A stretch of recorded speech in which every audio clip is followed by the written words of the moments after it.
Hello mga kabis mga kulodi, magandang tanghali po sa inyo lahat.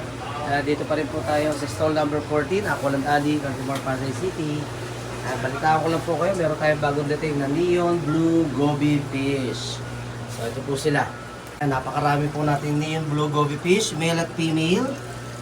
Ayan, ina-acclimate po muna natin.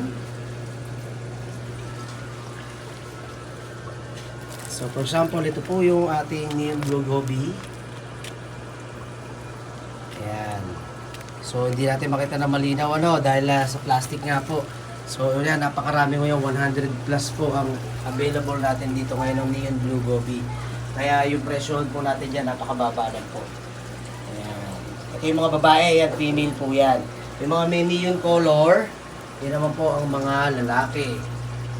Ito na po sila, yung iba, napakawalan ko na po.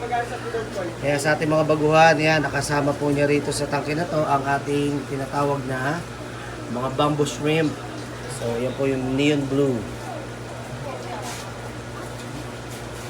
Yan. Ang sukat po ng ating mga neon blue goby fish, ano lang po sila, more or less na nasa 2 inches lamang po. Yan po yung iba, oh. Dito tayo. Yan. Mga male po yan. Aha. So sa mga nangangailangan po ng mga Neon Blue Goby Fish, dito lang po yan sa stall number 14. Aqualand Alley, Consumer Pasay City. So kita-kita po tayo dito mga kahabis, mga kalodi. Maraming salamat po. See you! Paalam!